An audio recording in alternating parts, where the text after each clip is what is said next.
पिछली क्लास में हमने अलंकार के बारे में पढ़ा था। अलंकार जो शब्द है उसका शाब्दिक अर्थ क्या होता है, अलंकार जो शब्द है उसका निर्माण किस किस से हुआ है, उसके बाद उसकी परिभाषा के बारे में पढ़ा। परिभाषा के बाद हमने उनके भेदों का वर्गीकरण किया। भेद क्या होते हैं, दो भेद होते हैं, शब्दालंकार और अर्थालंकार। शब्दालंकार के अंतर्गत कौन कौन से अलंकार आते हैं, अनुप्रास, यमक और श्लेष। आज हम इन्हीं के बारे में डिटेल से पढ़ेंगे। अनुप्रास, जहाँ एक ही वर्ण की बार बार आवृत्ति होती है। वर्ण में स्वर और व्यंजन दोनों आ सकते हैं कि जहाँ पर एक ही वर्ण की बार बार आवृत्ति यानी पुनरावृत्ति होती है, वो वर्ण बार बार आता है, तो वहाँ पर कौन सा अलंकार होता है, अनुप्रास अलंकार होता है।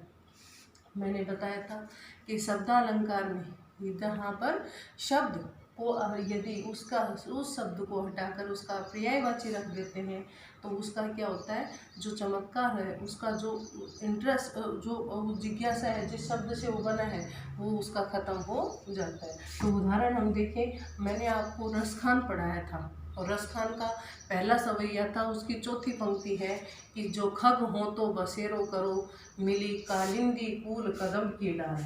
तो कालिंदी कूल कदम की डाल,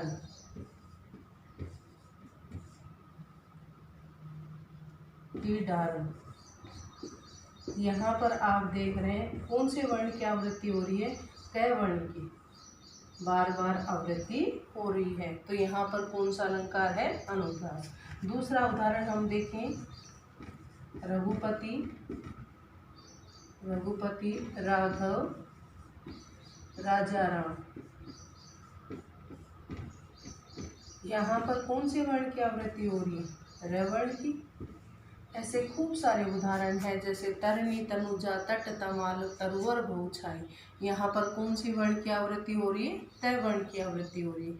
उसी तरह यदि हम देखें कि चारों चंद्र की चंचल किरणें खेल रही हैं जल थल में, स्वच्छ चांदनी बिछी हुई है अवनी और अंबर तल में।